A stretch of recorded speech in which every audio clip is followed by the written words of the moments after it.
안녕하세요. 김어준입니다. 지난 주말 삼성전자 반도체 공장의 직업병 피해자 모임인 반올림은 조정리가 마련한 보상안에 서명을 했죠.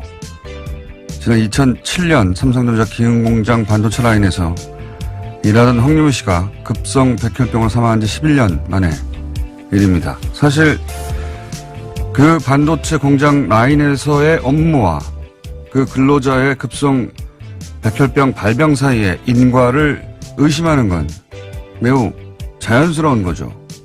애초 황유미 씨가 작업하던 라인의 전임자가 유산했고 황유미 씨가 그 자리에서 일한 지 21개월 만에 발병했고 황유미 씨의 바로 그 자리를 대체한 사람 역시 똑같은 급성 백혈병이 발병해 2달 만에 사망했습니다. 같은 작업, 같은 자리에서 담당자가 연달아 급성 백혈병이 발병한 확률이 얼마나 되겠습니까? 의심하고 조사부터 하는 것은 당연한 이치입니다. 삼성은 그렇게 하지 않았죠. 삼성이 자사의 이미지와 이익을 위해 그 인과를 부정했던 것은 부도덕할지언정 최소한 기업의 자기 방어라고 이해할 구석은 있습니다. 그런데 그 피해자들이 산재 인정을 요구할 때마다 삼성 못지않게 그 인과를 강하게 부인했던 근로복지공단은 대체 왜 그랬을까요? 피해자들의 지난 11년간 고통에 대한 책임 중 그 산재 인정에 너무나도 인색했던 거의 일방적으로 기업의 편에 섰던 그 기관의 책임도 잊지 말아야 한다. 김어준 생각이었습니다.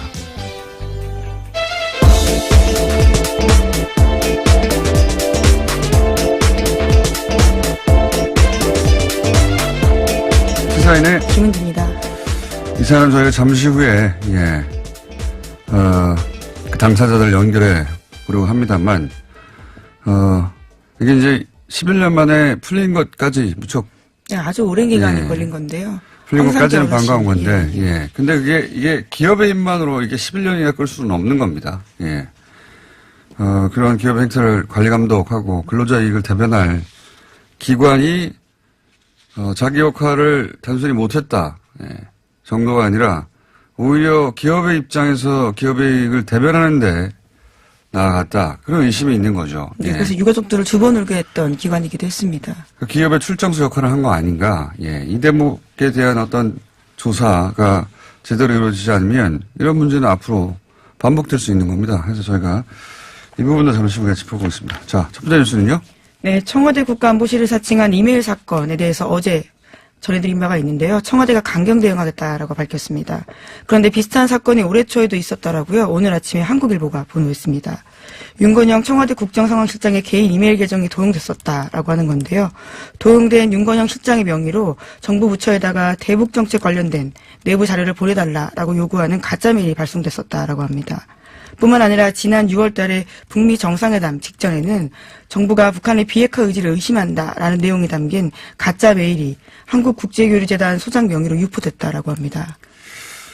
이건 사실 어제도 얘기했지만 이건 뭐 전문가 프로 그것도 한 사람이 아니라 집단 어떤 세력의 공작의 범주에 들어가는 사건이라고 저는 보는 것이 국정은 수많은 국정 사안이 있지 않습니까? 그중에서 딱 대북 관계만 특정해서 그리고 여러 사람을 통해서 이런 시도를 했는데 목적은 다 똑같아요. 대북 관계를 망치는 것.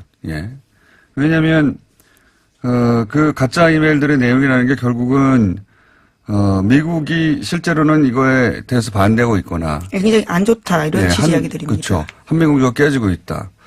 한국 정부를 미국은 믿지 않는다. 북한이 자발적으로 비핵화하도록 그냥 두면 안 된다. 이런 내용들이거든요. 다 현재 진행되고 있는 대북 관계를 깨는 내용들이에요. 근데 이게 누군가 장난친 게 아닌 것이 어제도 얘기했지만 이런 메일을 보낼 만한 정부의 요직에 있는 인사가 정확히 누군지 알아야 되고 그리고 그 인사들의 이메일 계정을 알아야 하고 그리고 그런 이메일 계정을 해킹할 수 있는 전문가 또 있어야 되고요. 그렇죠. 그런 이메일을 받을 대상 또 정확하게 누군지 알아야 되고 이건 뭐 한두 사람이 할 수 있는 일이 아니에요, 절대. 굉장히 정교하게 이뤄졌다라는 것들을요, 사건을 보면 볼수록 알 수 있습니다. 그리고 이게 한 번 있었던 게 아니라 지속적으로 있었던 시도라는 거 아니겠습니까, 지금? 네, 올해 초부터 시작됐었다라고 하니까요. 올해 초부터 대북 관계가 굉장히 빠르게 진행돼 왔습니다. 게다가 IP 확인이 나왔더니 이게 이제 해외에서 있었던 것이고. 예, 그래서 범인을 특정하지 못했다라고 하는데요. 지금 사례가 되고 있는 윤건영 국정상황실장 같은 경우에는 그 대북특별사절단 지난 3월달이었죠. 거기 포함돼서 가서 핵심 역할들을 하고 있습니다. 네, 김정은 위원장에게 문재인 대통령 친서 전달하는 역할이라든가 대통령의 최측근으로 알려져 있죠. 네, 근데 이 이메일을 해킹해서 그 이메일을 받을 만한 사람들에게 부처에 연락해서 내부 자료를 보내라고 했다라고. 그 부처의 내부 자료를 비밀 자료를 보내라고. 다행히 그 이메일을 받은 사람이 윤건영 실장의 메일은 맞는데 이 메일이 왜 이런 중요한 내용이 개인 메일로 왔지? 의심하면서 이게 이제 신고를 해서 확인을 했다. 네, 확인이 된 것이고 이것뿐만 아니라 6월 달에도 그런 일이 있었고 그런 일은 또 있다고 해요.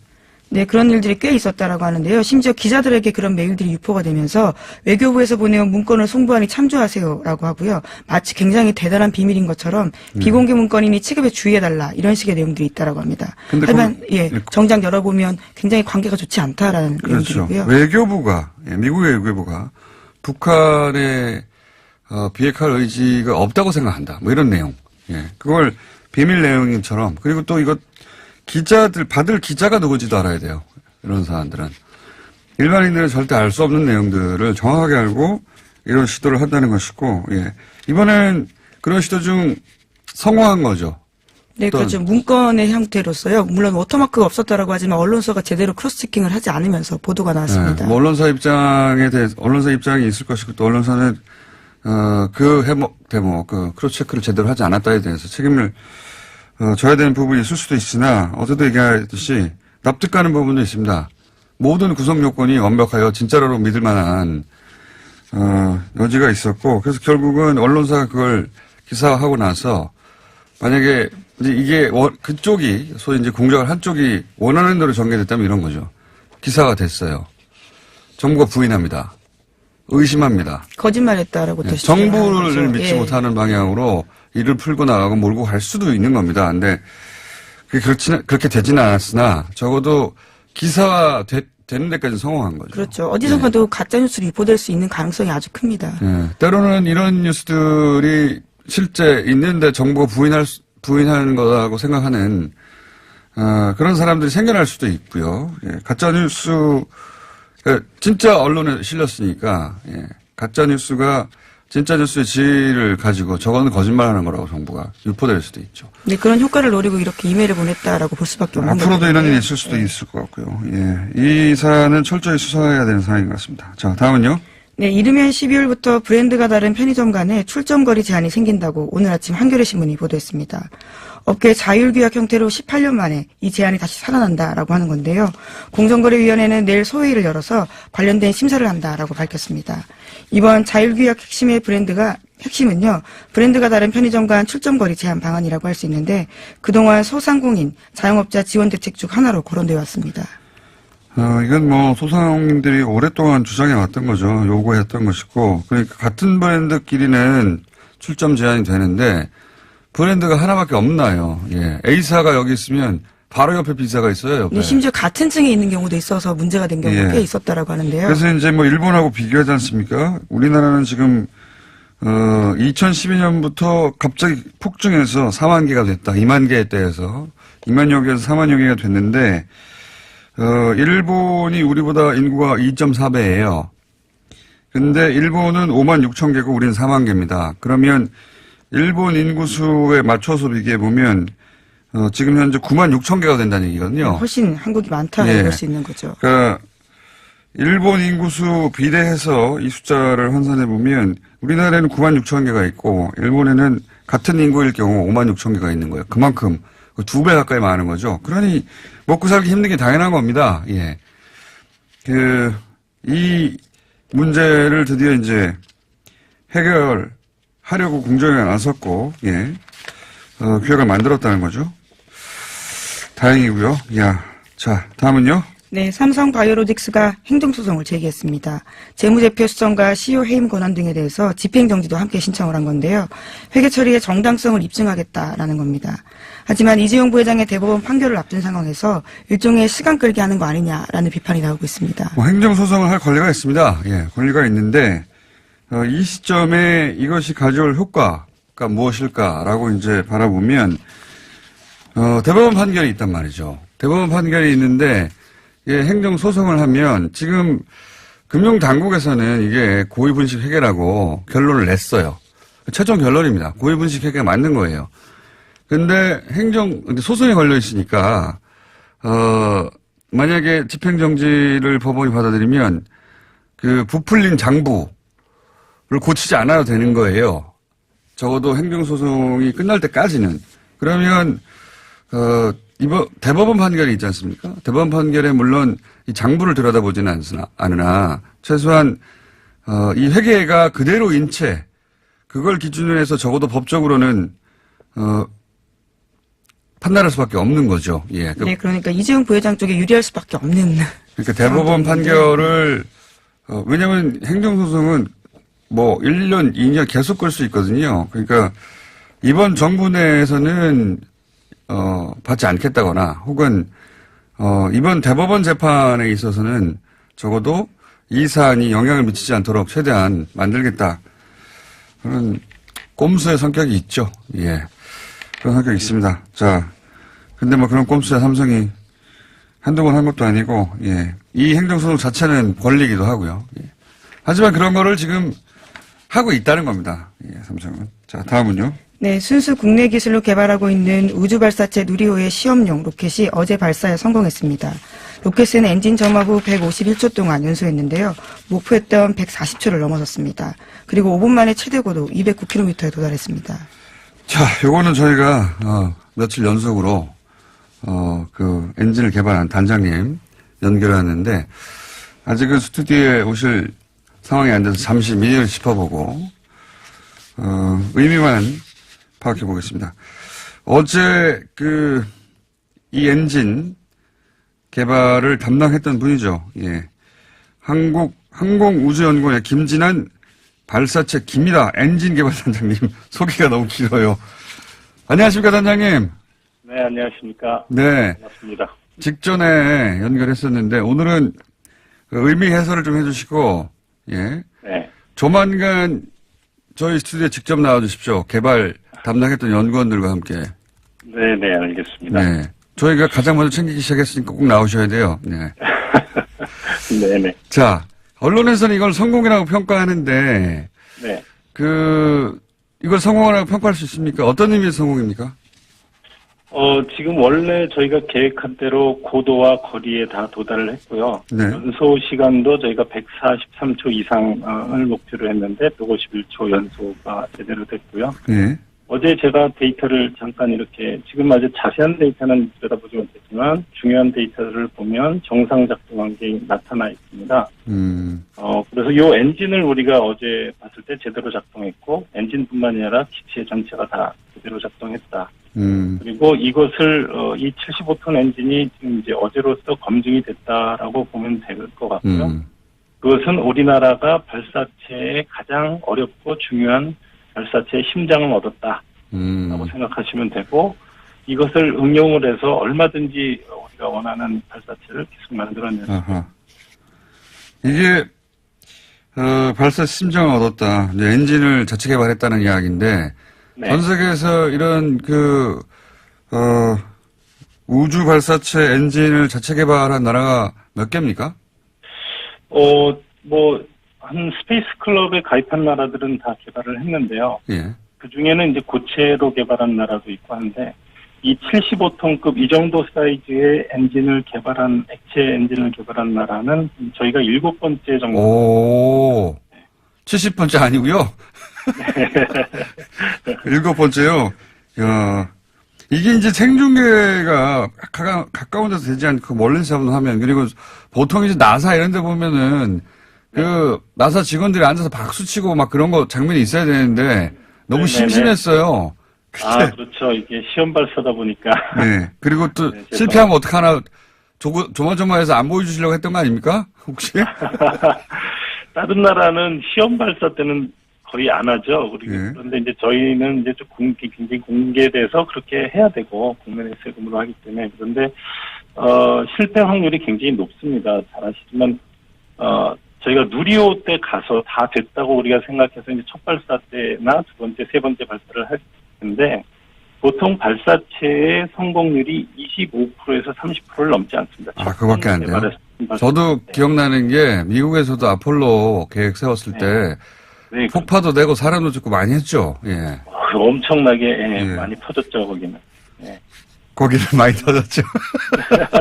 뭔가 거만한 목소리로 갑자기 한 번에 성공하셨다고. 이렇게 굉장한 겁니다. 왜냐하면 다른 나라는 사람까지 죽는 일이 굉장히 다반사였거든요. 맞습니다. 예. 올라가다 터진 경우도 많이 사람도 다치지 않고 한 번 이렇게 터진 것도 없고 한 번에. 네. 잘하셨고요. 예. 목소리가 점점 거만해지시는데. 자, 그래서 그 내부 분위기는 어떻습니까? 그 발사됐을 때 막 실제 개발한 분들은 그 다른 다큐멘터리를 보면 막 울고 막 불고 난리 나던데. 예. 네. 저희가 우는 사람도 몇 명 있긴 했습니다. 아, 그렇군요. 실제로. 네. 그런데 이제 제가 있는 자리 말고 그 뒤쪽에 바깥쪽에는 굉장히 환호성이 터졌는데 제가 있던 자리는 이제 MD라고 해서 이제 미션 디렉터 센터예요. 높은 사람들이요? 여기는 이제 후속 조치도 계속 이뤄지기 때문에 저희가 잠시 이렇게 기뻐했다가 또 그 다음 이렇게 넘어가서 만끽은 하지 못했습니다. 만끽은 하지 못했습니다. 이제 만끽하시는 나서. 네. 자, 오늘은 여기까지, 그러니까 그 언론에 보도됐듯이 근데 이제 개발 직접 하신 단장님 목소리로 성공의 의미를 제가 짚어보고 싶어서 연결한 거고요. 네. 성공 축하드리고 그리고 세계 7번째로 이런 류의 엔진이 개발됐다는 것도 뿌듯한 일이고 우주 개발에서 우리가 굉장히 늦긴 했지만 이런 속도로 가면 결국 우리도 화성에 보낼 수 있는 거 아닙니까? 결국은? 보낼 수 있죠. 네. 충분히 가능합니다. 알겠습니다. 자세한 이야기는요, 직접 모시고, 혼자 나오지 마시고, 그때는요, 고생하신 분들 몇 분 함께 모시고 얘기 나누겠습니다. 예, 오늘 말씀 해도 되나요? 감사의 말씀? 감사의 말씀 해주세요. 예. 네, 우리 연구원들 굉장히 열심히 해줘서 감사하고요. 특히 그 가족들이 너무 힘들었습니다. 주말 부부가 거의 다거든요. 주말 부부. 감사의 말씀과 죄송하다는 말씀 올리고 싶습니다. 주말 부부까지 제가 챙기고 싶지는 않고요. 그건 가족사를 알아서 해결하시고. 자, 하여튼 축하드립니다. 감사합니다. 네, 감사합니다. 네. 항공우주연구원의 김진환 발사체 엔진 개발 단장이었습니다. 자, 오늘 또 하나 연결해야 될 것 같습니다. 여기서 인사 먼저 할게요. 네, 시사인 김은지였습니다. 감사합니다. 네. 자, 바로 이어서 제가 오프닝에서 얘기했던, 이 삼성 반도체 백혈병 분쟁, 여기 국가기관의 책임은 없는가, 이 문제 좀 짚어보겠습니다. 어제 이어서 반도체 노동자 건강 인권지킴이 모임 반올림의 상임 활동가 이종현 노무사 전화 연결됐습니다. 안녕하세요. 네, 안녕하세요. 네. 어제 이야기를 다 못해가지고 짧게, 짚어보려고 연결했는데, 근데 지금 마침 고 황유미 씨 아버님 댁에 가 계시다면서요? 아, 네. 오늘 속초 고등학교에서 또 하나의 약속은 영화 보고 이제 말 한마디 얘기해달라고 해서 아버님하고 갈 예정입니다. 아버님 잠시 좀 이따 연결해 주십시오. 예. 네. 제가 이제 짚고 싶은 부분은 이 부분은 시간이 없어서 근데 꼭 짚어야 했던 부분이라서 이렇게라도 다시 한번 짧게 연결한 건데, 기업이 이제 자기 이익 때문에 자기 방어를 그렇게, 부도덕할 정도로 했던 것에 대해서는 짚어봤습니다, 어제. 근데 이 기업을 관리 감독하고 이제 근로자 편에 서서 그것이 산재일 수 있다고, 그 인가를 파악하려고 노력해야 했었던 근로복지공단의 책임이 있지 않습니까? 네네. 이 대목에 대해서 좀 얘기하고 싶은데, 직접 겪으셨던 문제점은 어떤 게 있습니까?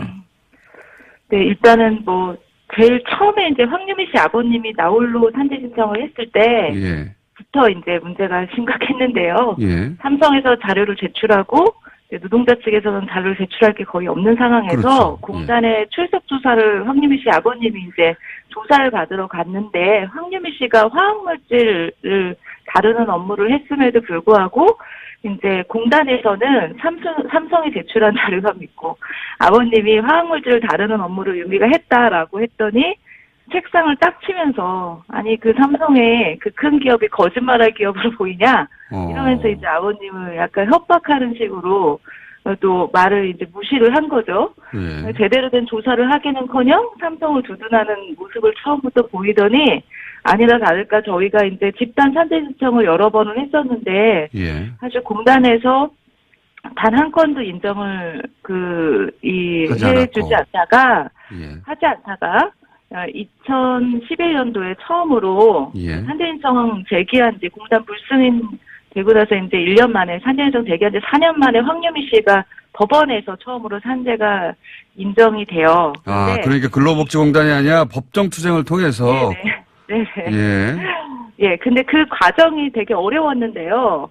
뭐가 제일 어려웠냐면 삼성이 이 공단의 보조 참가인으로 또 들어오는 거예요. 네. 사실 공단을 상대로 해서 저희가 행정소송을 하는데 이 공단과 삼성이 짬짬이를 해서 이 마치 민사소송처럼 삼성이 이끄는 소송을 공단이 그대로 두고 공단은 한마디도 안 하고 이런 또 공단이 소송 당사자였는데 공단이 아니라 삼성이 나서 또 공단을 변호해 주는 거군요, 말하자면. 네, 길을 터주는 거죠. 삼성을 위해서 그런 모습을 보였고 또 그거 말고도 사실 그 근로복지공단은 또 문제가 심각한 것이 해마다 이제 그 대기업의 산재 보험료를 할인을 해주는데 제일 큰 감면을 해주는 기업이 또 삼성인데요.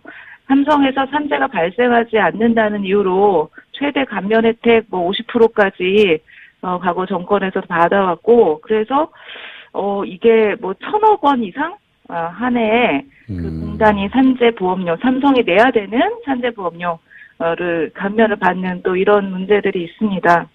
근로복지공단이라고 해서 이제 전체는 아니겠지만 여기에 책임 있는 분들이 분명히 있겠군요. 부처가 있고. 그죠? 예. 네네네.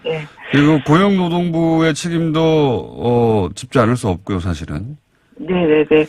고용노동부에서도 이제 지금은 좀 태도가 바뀌었지만 과거 정권은 특히 이제 저희가 삼성에서 어떤 물질을 쓰는지 예를 들어 작업환경 특정 보고서에 대해서 이 최소한 유족이나 산재 신청자, 투쟁 당사자에게 좀 보여달라라고 노동부에 신고되어 있는 삼성의 작업환경 특정 보고서를 정보공개 청구하면 그게 삼성의 영업비밀이라고 다 비공개하는 거예요. 그래서 끝까지 소송 끝에 겨우 받아낼 수 있다거나 또 받아낸 것조차 이제 삼성이 또다시 소송을 걸거나 이러한 좀 악습이 계속 지금도 반복되고 있습니다. 이런 기관들은 근로, 앞에 노동, 이런 게 붙어 있는 부처들이거든요. 기관이고. 네. 근데 이제 근로자나 노동자의 편에 서주지 않는 거죠. 삼성 대기업과 이런 일이 발생했을 경우에는. 그걸 이제 여실히 11년 동안 겪으시는 것이고. 네네네. 자, 이 문제를 일단 짚어두는 이유는 또 모시고 이 얘기를 자세히 나누려고 하는 겁니다. 네. 네. 예. 자. 네. 아버님 옆에 계십니까? 황유미 씨 아버님. 네. 잠깐만 연결해 주십시오. 네. 네, 바꿔드릴게요. 예. 네, 여보세요? 안녕하세요. 네. 네, 안녕하세요. 황성입니다. 네, 직접 모셔야 되는데 저희가, 그런 기회는 다음에 갖기로 하고, 제가 굳이 한번 또 연결을 이렇게 한 이유는, 11년 동안 이 싸움을 하셨는데, 제가 굉장히 인상적이었던 대목은, 삼성이 처음에는 500만원 보상, 이거 받고 떨어지라고 했다가, 아버님이 끊임없이 문제 제기를 하고, 해가는 가운데 어느 순간에 삼성이 10억 정도 줄 테니 그만하라는 제안을 한 적이 있다고 제가 들었는데 사실입니까? 네, 2007년 9월 1일날 역학조사 처음 하는 날인데요. 예. 제가 그 안에 들어갔더니 그 안에 있는 그 직원이 저를 보고서는 아버님 제가 가만히 계시면은 10억을 해드릴 테니까 사회 단체 사람들도 만나지 말고 기자들도 만나지 말고 아무한테도 얘기하지 말고 그냥 가만히 있으라고 얘기를 했습니다. 10억이요? 예. 그 다음에 그 이후로도 그 우리 집에 그 삼성 그 직원이 찾아와가지고 내가 피해 보았다고 하는 그 금액은 얼마라고 얘기를 하든 간에 그 금액은 전부 다 지불할 테니까 이 사회 단체 사람하고 그거 만나지 말고 기자들 만나지 말고 싸움을 그만하자고 하는 얘기를 한 번이 아니고 몇 번도 했고요. 그러니까 10억 얘기했고 그다음에는 얼마가 되든 뭐 백주수표에 가깝네요. 예. 예. 그다음에 그 사람들 하루 우리 집에 찾아와서 들어오는 거를 나가라고 우리 방에서 붙잡고 뭐 씨름도 하고 돌아간 적도 있습니다. 예. 그런데 제가 궁금한 것은 사실상 아버님이 혼자 시작해서 여기까지 온 건데요. 그 외에 물론 많은 분들이 그 외에는 도와주셨지만 예. 이 10억은 적은 돈이 아니고 그보다 이제 점점 더 뭐 얼마가 되든이라고 얘기를 들었으면 예. 멈추실 법도 한데 게다가 지금 조정안이라는 게 백혈병 예. 피해자들에게 최대 액수가 1억 5천인가 밖에 안 되거든요. 그러니까 예. 그 말이 10억이지 눈앞에서 10억 이상이 왔다 갔다 하면 예. 그 2009년만 하더라도 이미 몇 년간 고생하셨기 때문에 받으실 수도 있었잖아요. 그거 가지고 그냥 좋은 일 하고 그 황유미 씨가 하고 싶어 했던 일을 기리는 공적인 일을 하고 그런 식으로 해결할 수도 있었을 텐데 왜 이렇게 그 11년간 포기하지 않으셨어요? 예. 그때 당시에는 저는 그 사회 단체 사람들을 아는 사람이 아무도 없었습니다. 예. 아무도 없었는데 혼자서. 거기서 일하는 사람들 환자가 계속 이렇게 나왔었거든요. 예. 근데 그 사람들이 사실상 10억은 준다고 했지만 그 전에도 나를 우리 유미 치료비 들어갔던 한 5천만 원 해준다고 약속을 해놓고서는 유미 사퇴를 받아가놓고 삼성에 돈이 500만 원뿐이 없으니까 500만 원만 받으라면서 준 적이 있거든요.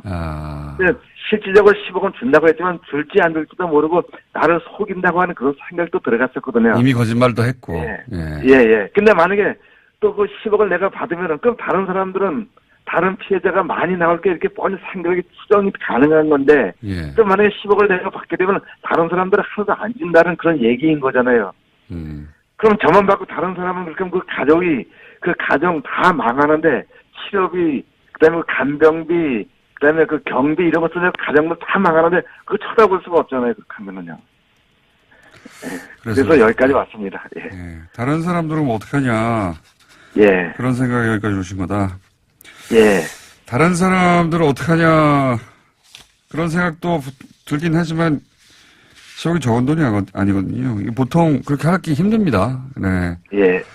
근데 그때 당시만 해도 우리 집 가정은 이제 유미가 삼성에 들어가는 바에 다 망했거든요. 아주 쫄딱 다 망했는데 만약에 내가 10억을 받게 되면 나는 좋지만 다른 집 가정을 계속 다 망하게끔 방치하는 그 결론이 나는 거잖아요. 그렇게 하면요. 알겠습니다. 아버님, 오늘은 저희가 짧게 연결하는 시간이어서 길게는 말씀 못 나누겠는데 서울 오실 때 한번 꼭 들려주십시오.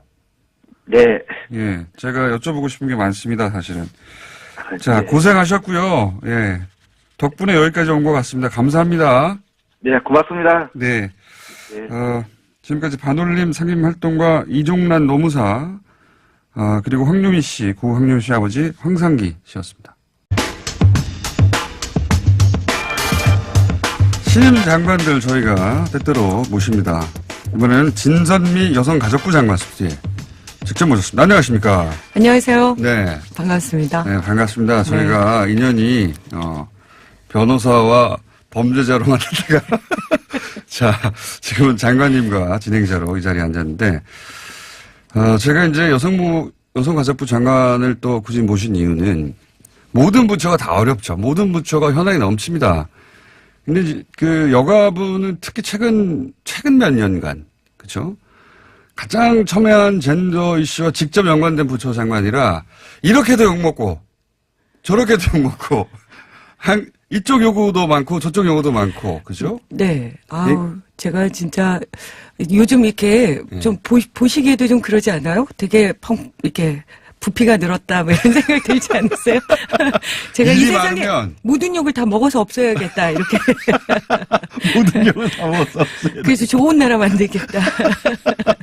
중국에서 미세먼지를 대학생들이 많이 자기들이 다 마셔서 미세먼지를 줄이자는 자연 정화.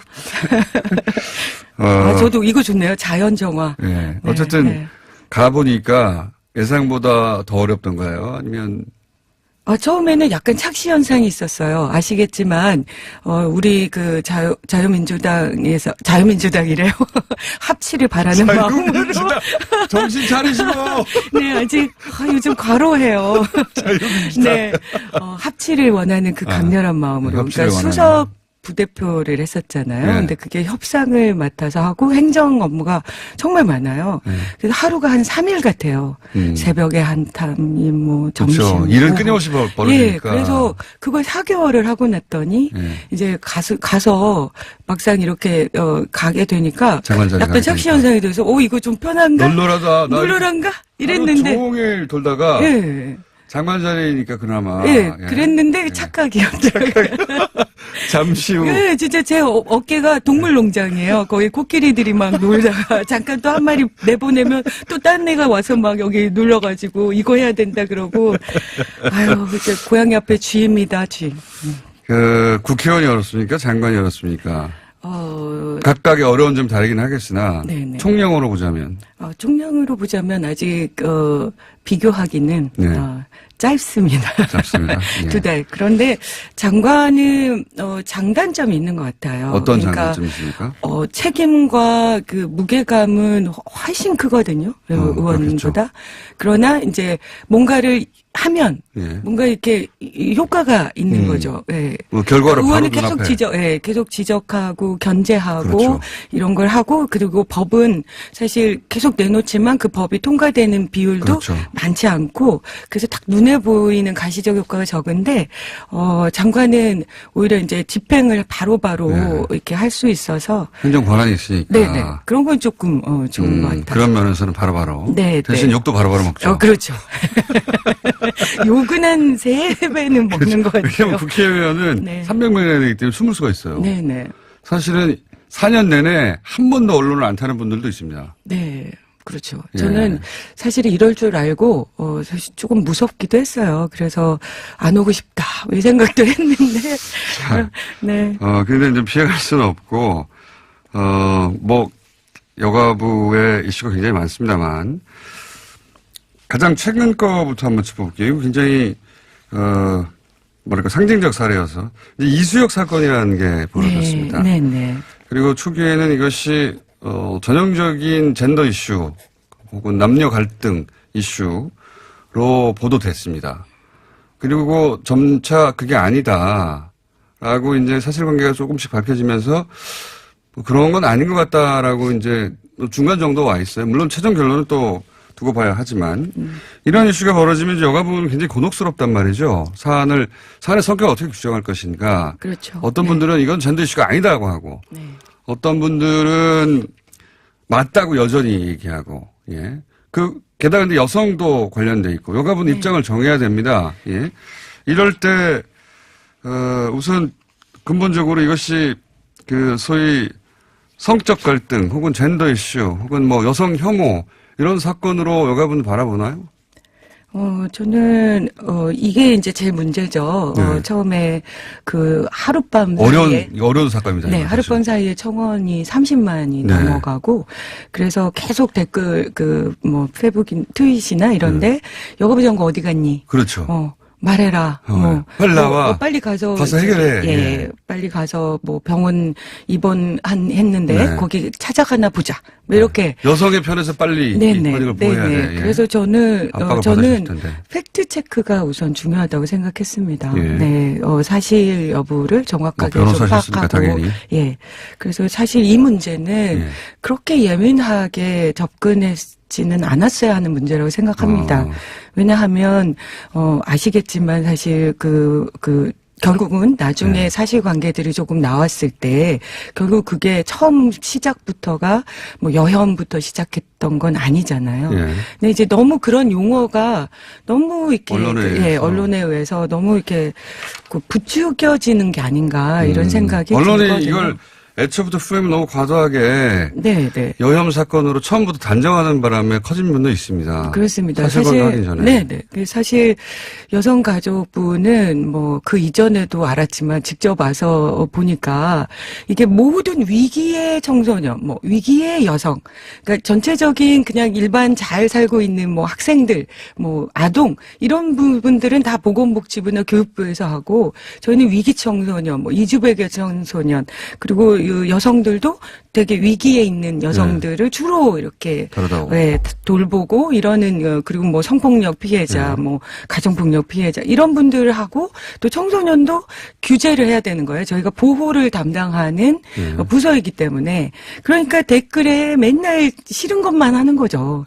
사람들이 볼 때 가장 어려운 가장 곤란한 처지에 있는. 그렇죠. 그러니까 제가 맨날 그 엄마 같은 역할 진짜 하는 것 같다. 왜냐하면 엄마는 필요한 일 하지만 눈에 띄지 않잖아요. 그리고 맨날 뭐 하지 마라, 뭐 잘 커야 된다, 뭐 이렇게 계속 간섭하고.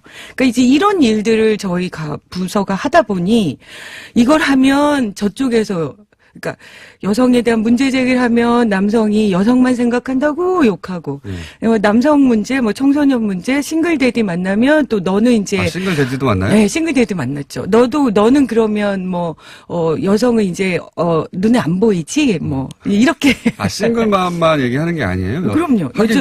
요즘 싱글데디도 가족의 위기에 해당되는 거니까. 그럼요. 저희가 싱글데디도 만나고요. 또 이제 동거가족들도 만나고 계속 이렇게 가족의 형태가 굉장히 분화되고 있거든요.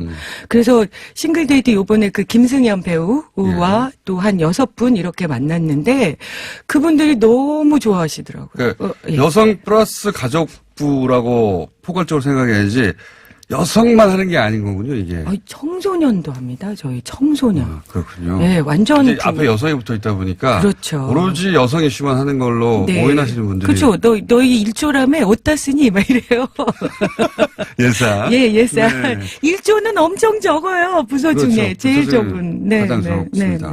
어쨌든, 이런 이수혁 사건 같은 경우에 젠더 프레임으로 처음에 접근해서 사람들이 과몰입하고 했는데 그거 아닌 건 아닌 것이다. 그럼요. 저는 우리가 계속 그런 비난은 받지만 전 욕 먹어서 삼켜서 이 사회를 욕이 없는 사회로 만들려고 노력하고 있는데요. 실제로 제가 10년 동안 호주제를 해봤지만 그 호주제 정말 저 이전에도 40년을 싸워오셨거든요. 많은 분들이.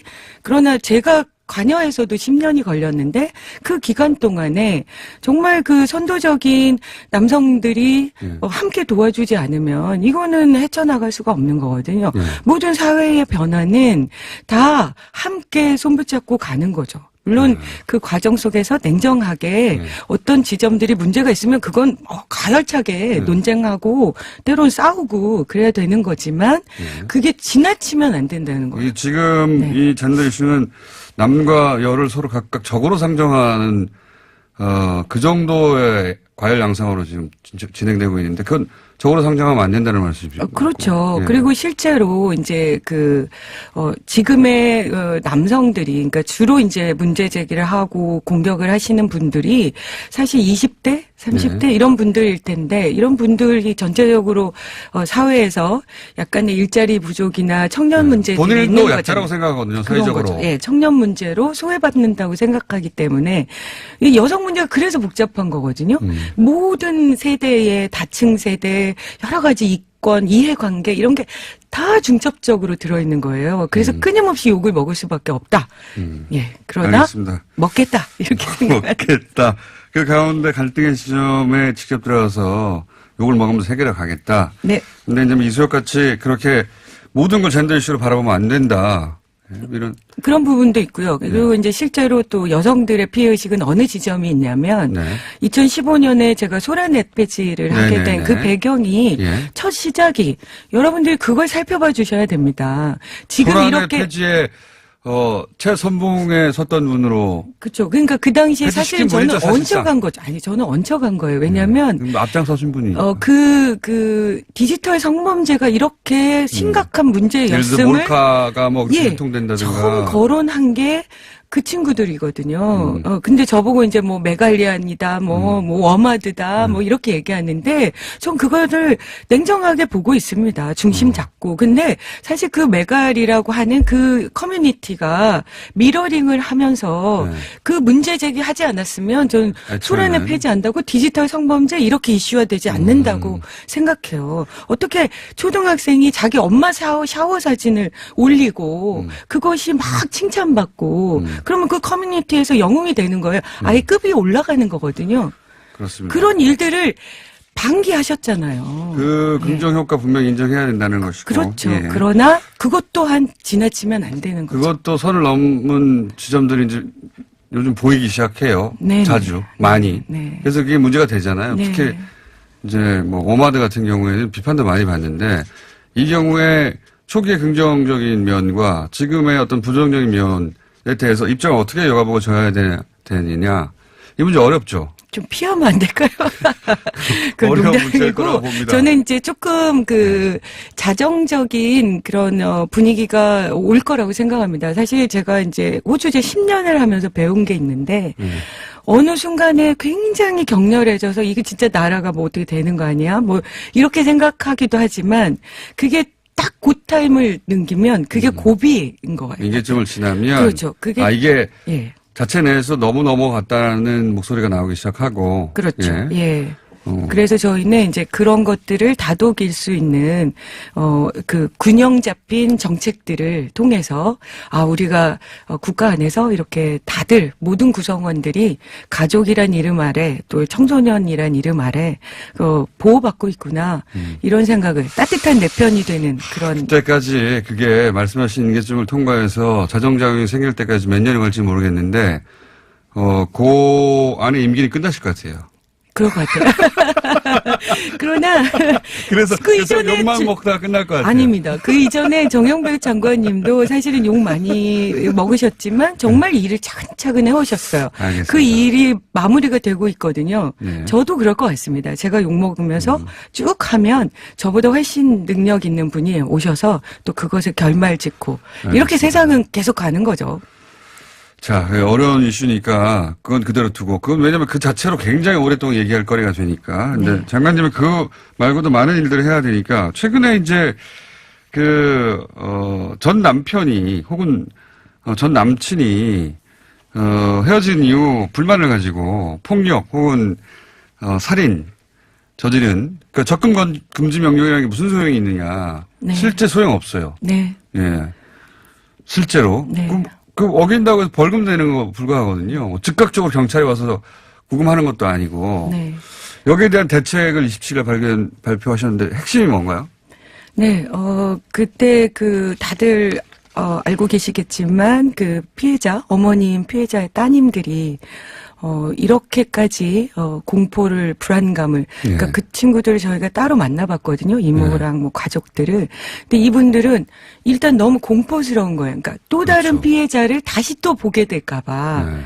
그래서 그 부분들에 대한 문제 제기를 하셨고 그게 사회적으로 그래도 여론 환기가 돼서 이만큼의 대책이 나온 것 같아요. 이 대책의 특징은 크게 피해자에 대한 안전 또 인권 보호. 피해자 중심으로. 예, 격리. 네. 그렇죠. 그리고 가해자에 대한 엄벌. 네. 또 재범을 어떻게 방지할 건가. 그거 굉장히 어려운 일이죠. 네네. 네. 지금 접근 금지 명령 받아내기도 어려워요. 그렇죠. 어려운데 받아내봐야 소용이 없어요. 그렇죠. 예, 어겨도 벌금 내는데 그 뭐 돈 내고 말지 또는 돈 내고 말지가 아니라 그렇게 해서 정말 사람이 죽고 난 다음에 무슨 소용이 있습니까? 그게. 그렇죠. 네. 예. 그래서 저희가 이제 초등 조치를 강화하는 것에 우선 초점이 있고, 그다음에 격리 조치의 실효성을 확보하는데 초점이 있고 그렇거든요.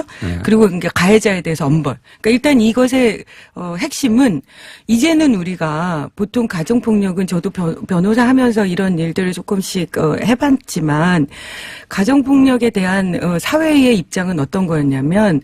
가정이라는 건 집안일이다. 집안일이다. 알아서 그리고 해결하게 가급적이면 화해를 시켜서 예. 계속 유지시키는 게 도움이 그렇죠. 되는 거다. 맞습니다. 이제 이런 관점에서 시작이 되는 거예요. 네. 그러다 보니 초등 대형에서 물론 화가 나서 서로 막 이제 막 이렇게 싸우다가 전화를 하지만 신고를 하지만 부부싸움은 칼로 물려. 예, 막상 신고해서 가는 그 동안에 또 거기서 뭐 별의별 일들이 생기는 거죠. 뭐 협박을 한다거나 또 그래도 우리 아버지인데 뭐 그래도 우리 뭐 어머니인데 이렇게 하면서 하게 되면 격리가 안 되는 거예요. 초등대. 알겠습니다.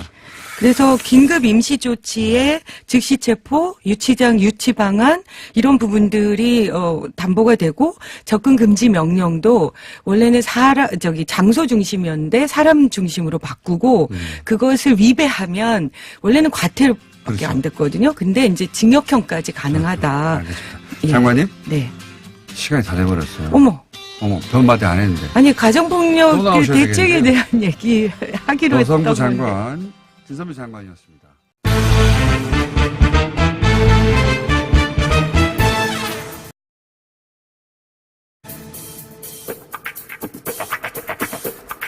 정치 14단이 아니라 한반도 14단 정치구단 민주평화당 박지원 의원 나오셨습니다. 안녕하십니까. 왜 웃으면서 시작하세요? 저보다 지금 못 맞췄다. 이걸 지난주에 잡으려고 하는 거 아니에요? 선수를 치시네.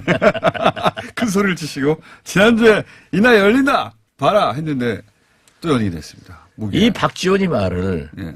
북한 김정은 위원장과 예. 미국의 트럼프 대통령이 안 들었어요.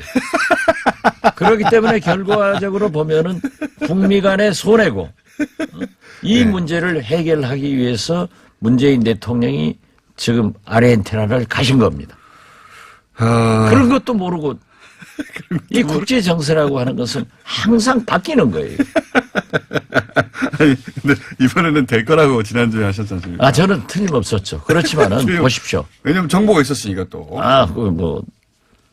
그러니까 이제는 말할 수 있어요. 이제는 말할 수 있어요. 예. 왜냐하면 앤드루 킴이 예. 이제 뭐 오래 전부터 간두겠다고 했고 이번에 확실하게 이번에 와서 얘기를 했는데 미국이 그러면 안 돼요. 아, 미국이 그러면 안 되는 11월 8일 날 뭡니까? 예.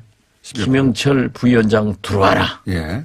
그리고 9일 날 폼페이어 트럼프 대통령은 구라파로 간단 말이에요. 예. 이번에도 28일 날 들어와라. 예. 만나자. 예. 이렇게 해놓고 29일 날 트럼프 대통령 폼페이어는 아르헨티나로 떠난단 말이에요. 아하. 김영철 부위원장으로서는 어떻게 했으니 트럼프 대통령 만나야 경제 제재 되는데. 완화를 요구를 하고 한 번 밥 먹고 끝날 일이 아니거든요. 그렇죠. 그렇죠. 그래서 폼페이어 대통령하고도 담판을 짓고 폼페오와 대통령 둘 다. 예. 그리고 대통령을 만나서 얘기를 하면은 예, 트럼프 대통령의 성격상 탑다운이니까 예. 어떤 메시지가 있을 긍정적 텐데. 메시지가 나올 것 아닌가 이런 기대가 있었단 말이에요. 예. 그렇지만은 저는 북한에다도 되고. 자, 잠깐만요. 요 부분, 미국의 책임 부분은 그러면, 정리하면, 미국이 일정을 잡은 것이 꼭 트럼프 대통령이 그 다음날 떠나는 일정, 그 그렇죠. 전날 잡는다. 네. 그러니까 미국은 그러면 폼피오 장관만 북한과 만나고 트럼프 대통령은 이런 이유로 못 만난다 하는 그런 일정만 잡는 거군요. 그렇죠. 그러니까 초청은 해놓고 못할 그럼 방법을. 북한은 당연히 폼피오 장관 만나고 트럼프 대통령 그 다음날이나 만나가지고 뭐 친서도 전달하고 얘기도 들어야 되는데. 예. 근데 그러니까 미국의 의도는 폼페이오 장관까지만 만나고 트럼프 대통령이 만나는 것은 미국 입장에서는 부담이다. 물리적으로 못하게. 못하게. 네. 그러니까 거꾸로 얘기하면 미국 입장에서는 트럼프 대통령은 요번에는 안 만나게 만들고 싶었던 거군요. 오늘 처음으로 저보다 잘하니까 그냥 다 혼자 하십시오. 딱 그거예요. 그거군요. 딱 그거예요. 그리고 저는 또 그랬어요. 북한 방송에서도 얘기했지만은 안 되더라도 가라. 그런 의도가 있다 하더라도. 그렇죠. 네. 가서 구실을 만들어라. 강하게 우리가 이러한 4가지 조치를 했는데 예. 한미 군사훈련 하나 연기밖에 안 해줬지 않냐. 그 얘기 또 해라 가서. 예, 하면서 풀어나가자. 이렇게 간곡하게 설명도 하고 좀 압박도 하고 실패하고 돌아오더라도 예. 국제적 여론은 야 미국이 너무한다. 이런 것을 느끼게 해라. 그런데 저게 이제 축적해라. 북한이 뭐 솔직히 말씀드려서 좀 경직된 사회 아니에요. 그리고 저는 간곡히 얘기하는 게 김정은 위원장의 임기는 뭐 참 생이 끝나는 데까지 갈 수 있다. 이런 게 그쪽 체제 아닙니까? 그렇지만 트럼프 대통령의 임기는 2년. 문재인 대통령의 임기는 3년. 보장된 건 3년. 보장되죠. 아니 그러니까 그 다음에 재선된다 하는 100% 것은 보장이 없죠. 보장이 없죠. 예. 그러니까 트럼프, 김정은, 문재인 이 세 정상 때 해결해라. 그리고 서훈, 김영철, 폼페이오 이 세 탑들이 이뤄내야 된다 하는데 문제가 된단 말이에요. 그래서 저는 이번에 아르헨티나에서 김정은 위원장은 거기 안 오니까 한미 정상회담에서 문재인 대통령이 오늘 아침에도 보십시오. 모든 신문의 사설들이 이번에 문재인 대통령이 그걸 풀어냈으면 좋겠다. 강한 희망을 가지고 있기 때문에. 없으니까요. 또. 그렇죠. 그러니까 지금 또 문재인 대통령이 이번에 홈런을 5번째 칠 기회지만은 저는 안타라도 쳐야 된다. 그런데 그렇게 하기 위해서는 우리 국회에서나 국민들이 간절히 바라는 그런 힘을 문재인 대통령한테 좀 강하게 보낼 때다. 저는 그렇게 생각합니다. 그게 정리하면 이런 상황이군요. 그러니까 미국이 오라고 한 건 맞는데 더 적극적인 건 맞는데 근데 미국의 의도는 이번에 와서는 폼페이오까지만 만나라. 트럼프 대통령을 만났을 경우 트럼프 대통령이 또 무슨 메시지를 내고 그게 또 국내 정치적으로 미국 부담이 될까 봐 트럼프 대통령 이번에 만나지 않는 걸로 합시다. 근데 다른 명분이 없으니까 트럼프 대통령이 떠나는 날 전날만 계속 약속을 잡는 거고요. 그렇죠. 예. 이게 반복되니까 의도죠. 예, 그렇죠. 예. 의도죠. 첫 번째 캔슬된 것도 그랬고 유럽으로 가는 거예요. 예. 예. 그러니까 3번 연속 그런 식으로 잡으니까 북한 입장에서는 트럼프 대통령 만나야 되는데 만나지 말라는 일정 계속 잡으니까 우린 못 가겠다라고 나온 건데 의원님은 그래도 가라 이런 말씀이신 거죠? 그렇죠. 그래도 가야 된다. 사람은 때로 만나서 좀 깨지는 법도 방법이에요. 북한 입장도 이해가 가긴 가네요. 북한에서는 이런 계산을 할 거예요. 트럼프 대통령이 중간선거도 우리 때문에 재미를 봤다. 그리고 앞으로 재선되려면은 대통령 선거에 결국 민주당 후보와 대결하는데 민주당 정부에서는 아무것도 못했지만은 트럼프 대통령은 우리와 지금 현재 오늘이 이 미사일 발사 1년 되나 1년 전에 미사일 발사한 날이에요. 더 이상 실험하지 않은지. 더 실험하지 않는 게 지금 1년이 됐기 때문에 그 차별화로 재선의 길로 가기 때문에 우리가 필요하지 않냐. 그런데 저는 북한도 그 계산 잘못이에요. 그래요? 미국에서 그러한 일도 하는 것도 잘못이지만은 북한도 좀 손해나더라도 가서 강하게 여론을 환기시키면은 미국은 여론 국가이기 때문에 그래서 아무래도 미국 국무장관을 박지원이 하든지 북한 부위원장을 박지원이 하든지 이러다 보안법으로 잡혀갈지 모르겠네. 참. 이게 어려운 일입니다. 그러니까 미국은 하나도 손해볼 생각이 없고. 절대 미국은 손해보는 나라가 아니고 돈 절대 안 내는 나라예요. 그래서 제가 간곡히 부탁한 게 최소한 김정은 위원장이 지금 마지막 핵을 생산하는 영변에 대해서도 전문가를 초청해서 폭파하겠다. 예. 거기까지 나갔죠. 얘기하겠다. 이미. 이걸 얘기를 했다고 하면은 경제제재 완화를 요구한다면 미국 돈 당신들 돈 안 든기 때문에 우리 금강산이나 개성관광 남북 경협이라도 풀어주는 거예요. 이거라도 좀 풀면은 그 돈 들어가 봐야 얼마나 들어가냐. 그리고 개성공단 같은 것은 뭐 첨단 생산도 하지 않는 거고 뭐 섬이나 신발 생산하기 때문에 북한 노동자가 5만 명 일을 하면은요 우리 한국의 노동자는 12만 정도가 취업이 돼요. 그렇기 때문에 이거라도 풀어라 하고 내가 미국 정부한테도 얘기했고 북한에 갔어도 지난번에 금강산에서 만났어도 그 절대 미국하고 해야 된다 이걸 강조했는데 제 말이 안 먹어줘요. 제 힘이 없어요. 참고는 하겠죠. 저 문제 방송은 다 지금 이 방송 다 듣고 네. 김어준 공장장과 박지원 말을 다시 들어야겠다 이거 할 거예요. 참고는 하겠죠. 미국에서도 다 참고합니다. 그 얘기는 저도 들었습니다. 그렇죠. 예. 국무부에서 모니터링 한다는 얘기 들었고, 북한에서도 모니터링 하고. 네. 일본에서. 저한테 얘기해요. 예, 일본에서 모니터링 한다는 얘기 들었고. 여하간. 그러니까. 안 듣는 사람만 모르는 거예요. 이게 분명히, 미국이 절대 손해보지 않으려고 하는, 그리고 미국이 항상 일방적으로 끌고 가죠, 이런 건. 근데 분명 미국이 이걸 빨리 하고 싶어 하긴 하는 것 같아요. 와라, 빨리. 그렇죠. 예. 근데. 끈을 놓지 않죠.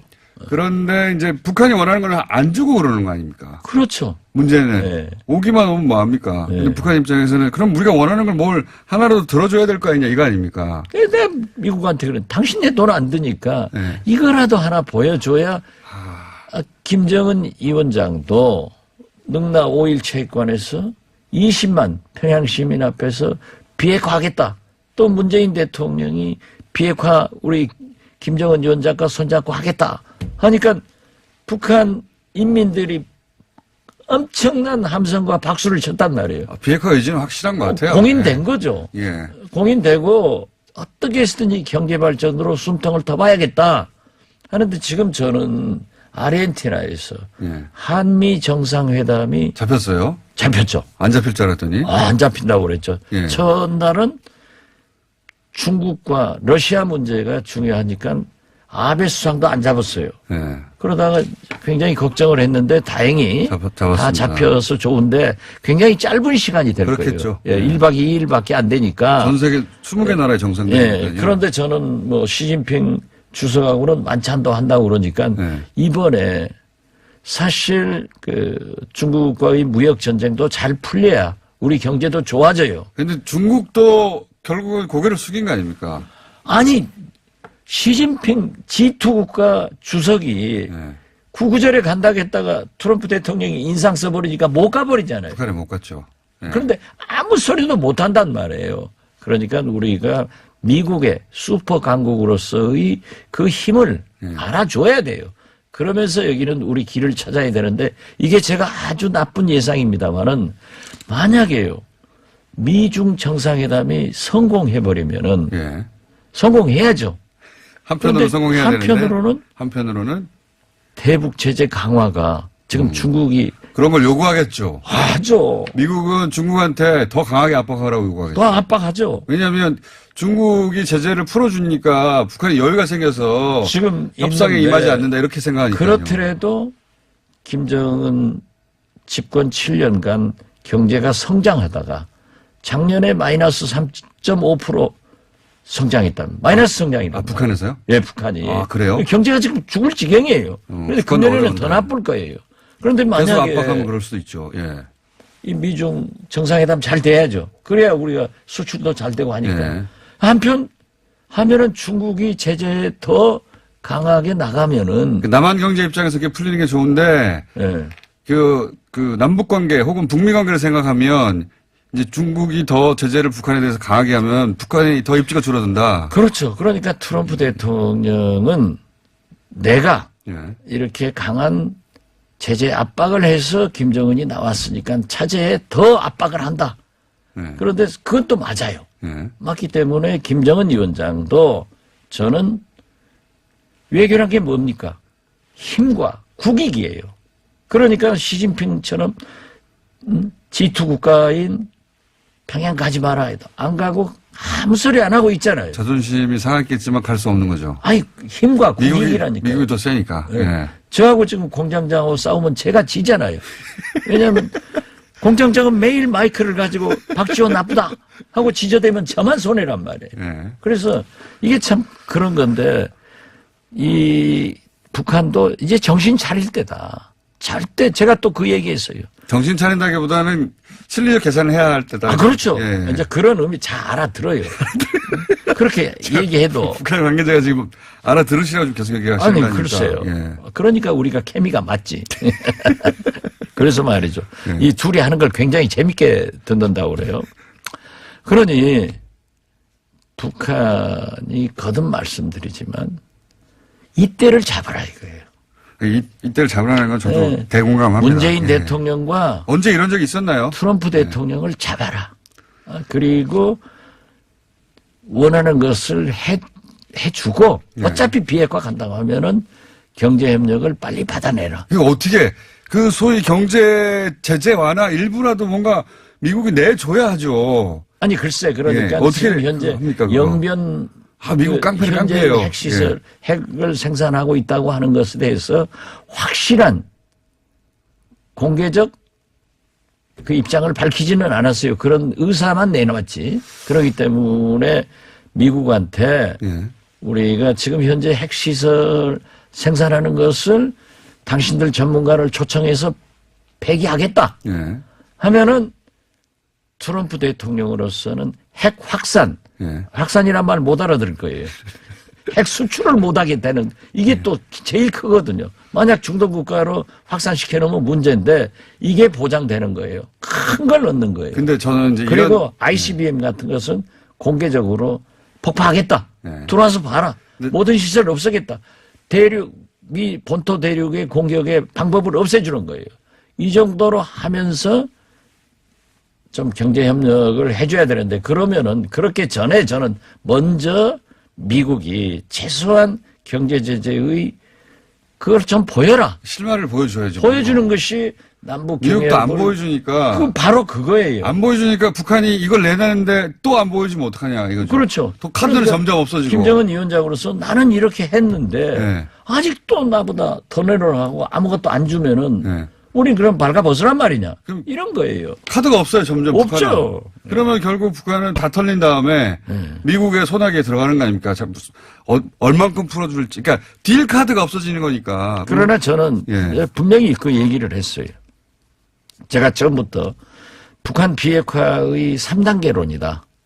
모라토리움. 지금 모라토리움 단계 아니에요. 예. 동결 그리고 본토 공격의 방법만 제거해주면은 트럼프 대통령은 노벨 평화상 받는다. 두 번째까지만 가도. 그렇죠. 예. 그리고 신뢰관계가 회복되면은 완전한 비핵화가 되는데 예. 거듭 말씀드리지만은 해커 박사 같은 최고의 전문가도 10년 15년 걸린다 하고 예.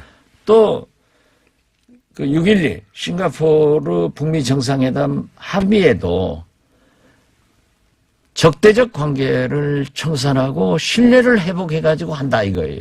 그럼 지금 현재의 단계가 어느 단계냐 이거죠. 예. 적대적 관계를 청산은 조금은 됐단 말이에요. 신뢰를 얻는 길은 미국도 성의를 보여라 이거죠.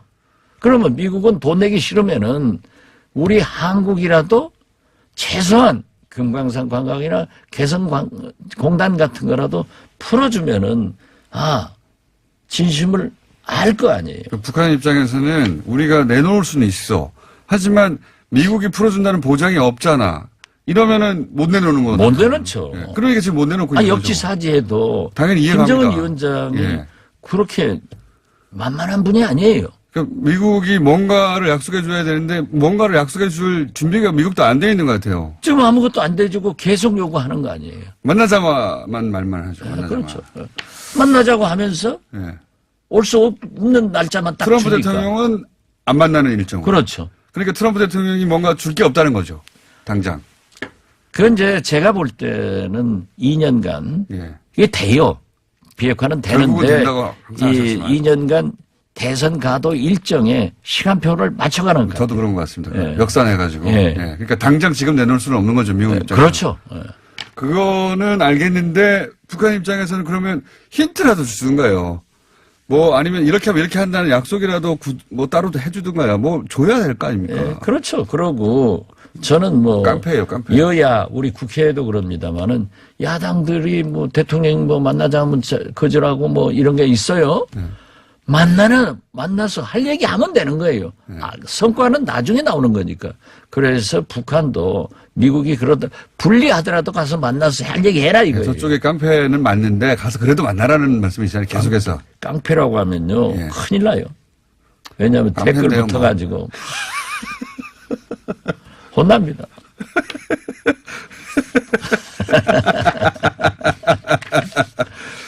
하여튼 그러면 힘으로 누른다고 하죠. 미국이 힘으로 누르는 건 확실한데. 그렇죠. 미국이 예. 힘으로 누르죠. 확실한데 그럼에도 불구하고 돌파를 하기 위한 방법 그래도 응해서 계속해서 나가라는 말씀이시잖아요. 그렇죠. 북한한테. 예.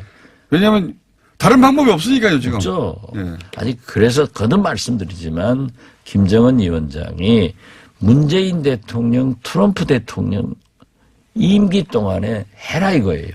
그건 뭐 예. 맞습니다. 그리고 예. 또 제재가 압박이 계속되고 미중 정상회담에서 진짜 잘 돼버리면 더 강화될 테니까 이제 언제까지 자기 인민들을 후퇴시키는 경제는 있을 수 없다. 미국은 자기 하고 싶은 대로 언제나 하기 때문에. 예. 자, 어려운 국면이긴 한데 결국 풀리겠지만 해법은 또다시 문재인 대통령이 트럼프 만나서 이제 이렇게 잘 풀어보자고 얘기하고 약속을 받아와야 되죠 또. 예, 뭔가는 받아올 거예요. 예, 받아와서 다시 이제 북한하고 얘기를 또 하고. 그런데 또 풀고. 사실 내 처음부터 그런 얘기를 했지만은 우리 국민들이 평화는 좀 기다려줘야 돼요. 예. 당장 해내라. 이게 문제인 거예요. 그렇기도 한데 답답하기도 하고요 동시에. 그렇죠. 예. 의원님도 답답하긴 하시잖아요. 저는 보이니까 안 답답합니다. 오늘은 다른 거 얘기 못하고 여기까지 해버렸네요. 오늘 여기까지 하겠습니다. 예언이 틀렸지만 틀린 것은 내 잘못이 틀린 아니다. 게 아니다. 내 잘못이 아니다. 내 말을 안 들었다. 그러니까요. 민주평화당의 박지원 의원이었습니다. 감사합니다. 네, 감사합니다. 그것마저 알려주마. 몇 밑에? 권순정 실장입니다. 네. 자, 오늘 여론조사 결과 기다리는 분들 많았을 거예요. 예. 왜냐면 지난주에 드디어 50% 간당간당 했었는데. 그렇습니다. 그렇죠? 네. 최저치라고 했는데. 네. 어떻습니까, 결과가? 예, 문재인 대통령 국정 지지율이 취임 후 처음으로 40%대로 떨어졌습니다. 3.2%포인트 하락해서 48.8%가 나왔고요. 부정평가 역시 상승했습니다. 3.3%포인트 상승을 해서 또 커요. 그렇습니다. 주중 하락폭으로는. 45.8%인데요. 한 3% 정도 되면 주간 단위로 3%포인트 왔다 갔다 하는 거는 좀 상당폭 그렇죠. 이동이 있었다라고 봐야 될 것까요? 그동안의 하락폭이 뭐 네. 1% 내외에 왔다 갔다 하다가. 네. 하락폭도 폭이지만 좀 상황이 안 좋다, 어렵다는 것이 지금 65.3% 그러니까 평양 남북 정상회담 직후에 다시 그 정도까지 올랐거든요. 60% 중반으로.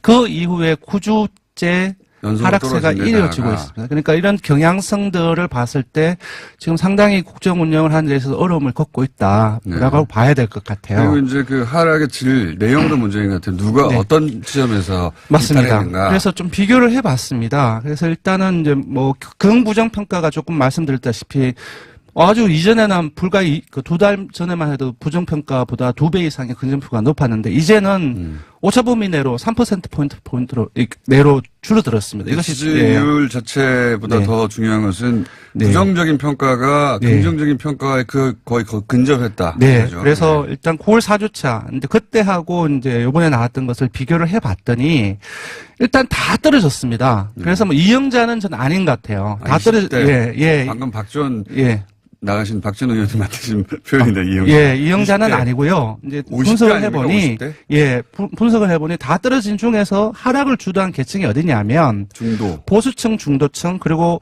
보수 성향의 유권자가 좀 밀집되어 있는 영남, 충청도도 그렇거든요. 그리고 50대 이상 자영업, 주부도 마찬가지로 보수 성향의 유권자들이 많습니다. 노동직도 그렇고요. 그래서 이들 계층에서 하락이 주도가 되는데, 특히 정부 여당의 아픈 지점은 중도층입니다. 예. 왜냐하면은 결국은 뭐 어떤 그 세력이든 코어만으로는 집권할 수 없고 그렇습니다. 중도를 어떻게 잡냐가 문제인데. 네, 문재인 대통령 핵심 지지층은 중간의 코어는 사실상 30, 40대 사무직, 네. 이런, 그리고 진보층, 그리고 중도층도 일부는 있지만 이제 그 핵심 지지층은 들어가지 않고요. 핵심 지지층은 크게 안 움직였어요, 보니까. 예, 그래서 주변을 감싸고 있는, 그러니까 주변을 감싸고 있다는 것은 어느 때라도 무슨 일이 발생을 하면 이탈할 수 있는 유동적인 계층을 의미하는데 그 유동적인 계층 중에 하나가 중도층이고 중요하죠. 예, 지금까지 핵심 코어를 감싸고 두텁게 감싸고 있었는데요. 이 중도층이 지금 하락이 되어서 부정평가가 긍정평가를 앞서기 시작을 했습니다. 이거는 오랫동안 지속됐던 올해내 경제 네. 지표에 대한 공세, 또 네. 실제 나쁜 지표도 있고요. 네, 그래서 그리고, 네. 그리고 이제 그 북미 그 비핵화 협상도 교착 상태이기도 하고요. 네, 이 그런 부분, 예, 북미 비핵화 교착 상태 그 자체로 영향을 미치는 긍정 것이 요인이 아니라, 없는 거죠. 예, 예. 예. 경제가 이렇게 어려운데, 뭐, 남북 경협이라든지, 여타의 그런 부분들, 퍼주기들, 이런 부분들 공사하고 겹쳐가지고, 부정적인 인식을 계속 확대시키는 그런 어떤 근데 이제 요인으로 작용을 하는 거죠. 갑자기 경제 지표가 지난 일주일에 더 악화되거나 네. 또는 북미 협상이 갑자기 더 나빠진 게 아니라 그러면 일주일 상간에 최근에 한 일주일 열흘 상간에 네. 핵심적인 그 이슈는 뭐냐? 부분들이 저는 뭐 이재명 맞습니다. 지사 논란인 것 같습니다. 분석을 해보면 예. 이재명 논란과 지지층 내부의 갈등이 요인을 미쳤다고 생각하는데요. 이것이 어떻게 영향을 미쳤느냐? 그러니까 이 내부 갈등이 여권 전반에 대한 불신으로 좀 확대가 되었고, 이게 이제 중도를 떨어져나가게 그래서 하는 지금 거죠. 아직까지는 뭐 또 사안이 어떻게 결정나지는 않았기 때문에 핵심 지지층한테는 영향을 미치지 않는데 주변에 약하게 이제 지지하는 사람들이 좀 환멸감을 느끼고 불신감을 계속 주고 있는 거거든요. 그러니까 그리고 정치- 언론 노출도도 상당히 이 부분들 많고. 정치 혐오죠. 예, 그래서 좀 이런 부분을 해서 주변 지지층이 지금 이탈하고 있고 이 영향이 상당 부분 된다라고 생각이 듭니다. 이건 이제 그 내부에서는 그 해당 지지층 내부에서는 안 보이는 거고요. 왜냐하면 잘 안 보이죠. 지금 그게 다 꽂혀 있기 때문에. 네, 친박 비박 우리가 이제 과거 사례를 보자면 친박 비박의 갈등이 고조됐을 때 네. 결국 피해자는 박근혜 전 대통령이었어요. 결국은. 그렇죠. 그렇죠. 지금 되돌아보면. 네, 그리고 맞습니다. 그때 이제 그러면서 더 순결하게 만든다고 그쪽 내부 논리로는 그 진박 감별을 했죠. 아, 맞습니다. 네. 진박 감별. 그 총선 이제 공천 과정에서 진박 감별이 사실상 더 박근혜 대통령에게 충성하는 사람을 더 골라내겠다고 하는 네. 그래서 박근혜 대통령을 에게 덜 충성하는 자들을 쳐내는 것이 네. 그들의 그 내부적으로는 논리가 성립되지만 그 약한 거를 형성하는 중도 입장에서 보자면 네, 네. 그 그렇죠. 관점에서 보자면 박근혜 정부의 몰락은 그때 시작된 겁니다. 네, 그렇습니다. 네, 그러니까 이 프레임으로 차용해서 이 사안을 바라보자면 네. 약한 고리에 있는 중도층의 입장에서는 네. 친박 비박처럼 또는 진박 감별처럼 그런 프레임 속에 이 사안이 들어가는 거예요. 예, 그래서 이재명 논란하고 그 지지층 내부의 갈등이 그게 이제 경제 문제처럼 아주 근본적인 문제는 아니지만 지지층 이탈을 가속화시키는 데 그러니까 있어서 중도의 상당히 입장에서 영향을 보자면 미친다고 이게 봅니다. 정치 네. 혐오를 부르는 사안인 겁니다. 야, 그렇습니다. 똑같구나. 네. 예. 그래서 지금 시간이 없는데요. 그래서 숫자를 불러주시죠. 예, 민주당 역시 떨어졌습니다. 1.6%포인트 하락해서 37.6%이고 역시 9주째 하락 중에 있습니다. 그러면 중도에 떨어지는 사람들이 어디로 갈 것을 찾아가야 되니까 네, 네, 맞습니다. 한국당이 또 상당히 있겠죠. 예, 그래서 한국당은 26.2%. 이거는 3.3%포인트 올랐습니다. 이거는 태블릿 사건 직전으로 돌아간 겁니다. 이제 맞습니다. 드디어. 그 예. 태블릿 사건 직전에 10월 3주차였는데 그때 29.6%를 기록했습니다. 근데 한국당 그 입장에서는- 이후에는 네. 한 번도 25% 선을 넘지를 못했고 그러니까 태블릿 사건 우리가 말하는 네. 최순실 게이트 이전으로 지지율을 회복했다는 것은 네. 한국당 입장에서는 절호의 찬스가 이제 온 겁니다. 예, 물론 이제 잘해서 환골탈태를 한 게 없기 때문에 잘해서 네. 오른 건 아니고 지금 여권의 문제들, 경제 이 문제 때문에 한 2달 동안 제가 볼 때는 무당층으로 이제 반사이 여권을 이루어졌죠. 지지하다가 있다가 지금 이제 그 무당층에 있던 분들이 지금 한국당으로 좀 일부 결집을 하는 양상이 한국당이 나타나고 개별 있는 사안에서 것입니다. 특별히 잘하는 건 없습니다. 네, 그래서 최근에. 반사이익의 성격이 높습니다. 네네. 그러니까 한국당도 절호의 찬스이자 이 약한 고리가 되돌아온 것이 안정적이지 않기 때문에 네. 한국당 입장에서 어떻게 하느냐가 크게 중요한 사안인 거죠. 네, 그 그렇습니다. 시점인 것이고. 네, 정의당은 0.6%포인트 하락해서 8.2%, 바른미래당은 횡보를 했습니다. 0.1%포인트 포인트 하락해서 5.9%. 평화당은 모처럼 3%를 회복했습니다. 0.3%포인트 상승을 해서 3%가 나왔고요. 무당층은 1.9%포인트 줄어서 16.5%가 나왔습니다. 이번 주중조사는 TBS 의뢰로 리얼미터가 11월 26일부터 28일까지 사흘 동안 조사를 했습니다. 전국 19세 이상 1,508명을 대상으로 했고요. 유무선 전화문자 자동응답 방식을 실시했고 표본오차는 95% 실수는 플러스 마이너스 2.5%포인트, 응답률은 7.9%였습니다. 이게 이제 이제 민주당 지지자들 입장에서는 미시적 관점에서 어떤 사안이 옳래 그러네 따지고 있지만, 네. 유권자들은, 국민들은 그 층으로만 이루어진 게 아니잖아요. 네, 그러니까 네. 전체, 지형으로 보자면, 지금 친박, 비박의 프레임에 들어가고 있다. 이 논란이. 그 애널리지를 하면 이제 그러면 그게 정서적, 정치적 혐오를 불러일으켜요. 네. 다 똑같구나. 네. 그런 효과를 내고 있다는 거죠. 누가 옳냐 그러냐의 문제가 아니라 그런 관점에서 네. 바라보면 그런 상황이 되어 가고 있다는 게 지금 민주당이 처한 위기인 거죠. 네, 그렇습니다. 현안해야죠. 네. 현안. 네. 요번에는 정부가 그 작년에 소상공인들하고 자영업자가 상당히 어려움을 겪고 있는데 작년에 이제 가맹적 카드 수수료를 일부 내렸습니다. 이제 추가적으로 이제 인하를 한다고 월요일 날 발표를 당정이 했었죠. 네. 그래서 여기에 대해서 논란이 뭐. 있습니다. 이게 정부가 이게 수수료를 결정을 정부가 개입할 문제냐, 네. 시장이 해야 되는 거 아니냐. 공정위가 왜 있겠습니까? 네, 그리고 만약에 이거 수수료를 내리면은 소비자들한테 포인트 주는 것도 줄어들지 않느냐. 이것이 이제 보수진영을 비롯해서 이제 강하게 주장을 하고 있는 것이고. 네, 그러니까 그리고 예, 소상공인을 위해서 좋은 정책이다. 네. 아니면 이거는 소비자 혜택이 줄어드는 게 잘못된 것이다. 네, 논란이 있었기 때문에 조사를 해봤는데. 봤는데 역시 좀 소상공인들의 그 손을 들어주는 것 같습니다. 잘한 대책이라는 것이 57.6%, 잘못한 대책이라는 게 26%, 한 2배 이상 정도가 긍정적으로 평가를 했습니다. 알겠습니다. 물론 뭐 역대 대통령 2년차 지지율로는 여전히 제일 높긴 합니다만은 네, 여전히 제일 높습니다. 위기의 네. 성격이 예사롭지 않다. 네. 그런 거죠. 예, 계속 밀리고 있기 때문에 그 자체가 나쁩니다, 지금. 제가 보기에는 현 정부가 직면한 최초의 진정한 첫 번째 위기다. 저는 그렇게 생각합니다. 예. 공감합니다. 그 성격 때문에. 네. 그리고 이게 단기간에 끝날 일이 아니기 때문에. 예. 그리고 이게 정서적 문제가 되는 거군요. 정치하면은 정서적 문제예요. 뭔가 맞습니다. 수치가 바뀐다고 예. 갑자기 풀리는 문제가 아니에요. 인식의 문제는 감정의 문제이기도 하기도 합니다. 그러니까 외곽의 중도 세력, 네. 중도 이쪽으로 갈 수도 있고 저쪽으로 갈 수도 있는데 네. 대거 이쪽으로 왔던 사람들의 관점에서 이 사안을 볼 필요가 있다. 그렇습니다. 네. 여기까지 하겠습니다. 이럴 밑에 권순정 실장이었습니다.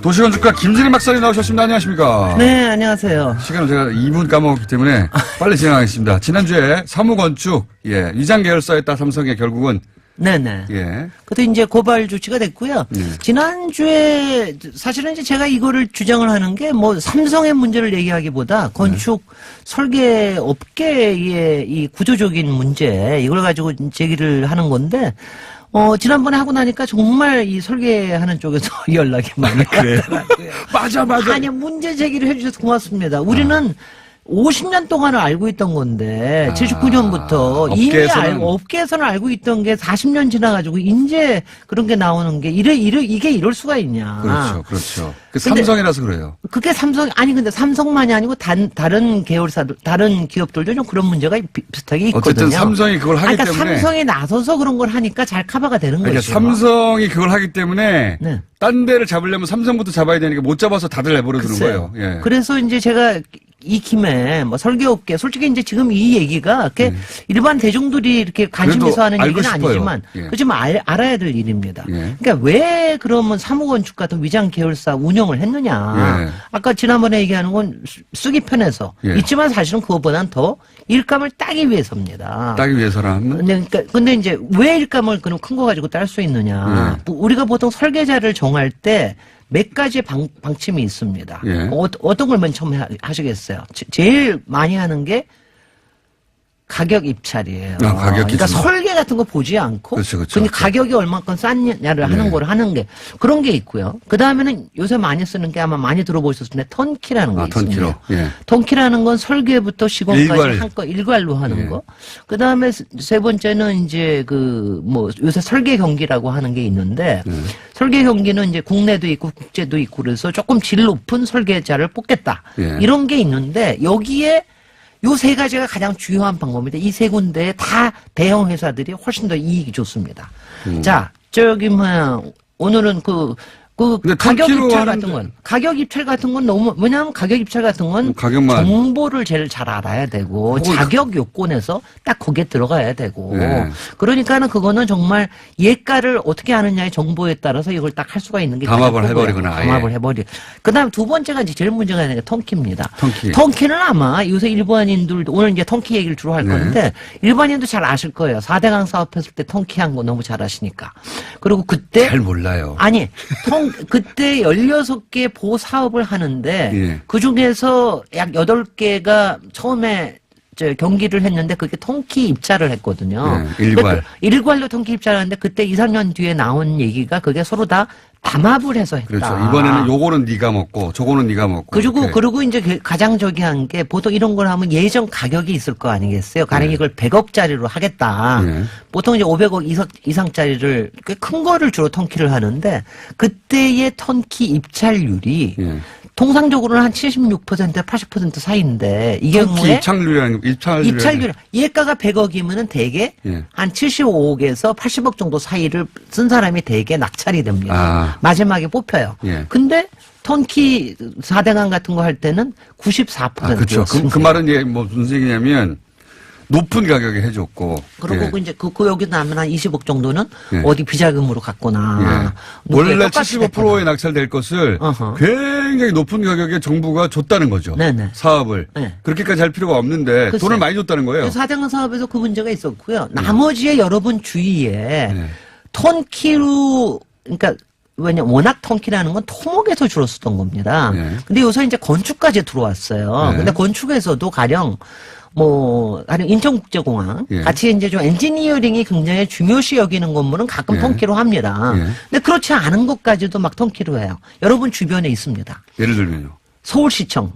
그렇게 했습니다. 서울시청은 턴키로 해가지고 그러니까 시절에. 설계를 계속 한 5번을 바꿔댔어요. 마음에 안 든다, 이래가면서. 지금도 이상한데. 네. 지금도 마지막 그건 나중에 할 기회가 있을 테고요.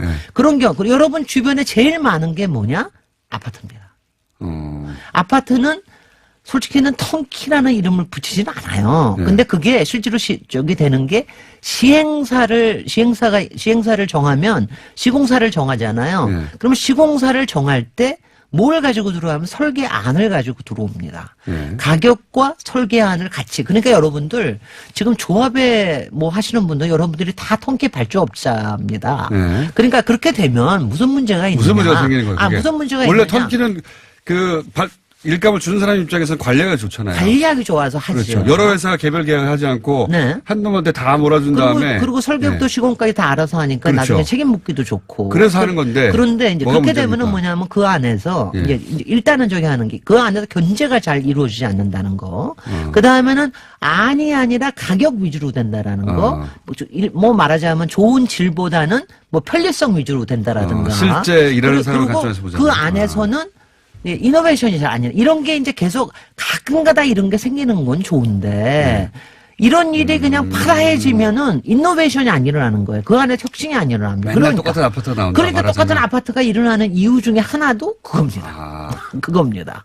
그게 가장 커서 그래서 이제 제가 오늘은 다음 주에는 그래서 생긴 게 설계 경기를 하는 건데 설계 경기에 생긴 문제도 이제 문제는 또 그 나름대로 설계를 경쟁으로 공모로 하는 거. 근데 이제 그거 자체도 문제가 있어서 최근 얘기를 해드릴 텐데 제가 오늘은 이제 꼭 강조하고 싶은 거는 1분 내에 하여튼 가격 입찰이라는 거는 확실하게 문제가 있다는 건 아시겠죠. 가격만으로는 한다는 건 그거 하는 거죠. 이것도 고쳐야 되죠. 질이 안 나오니까 거기서. 그다음에 턴키라고 하는 게 이게 편하기 때문에 관리하기 좋아서 한다.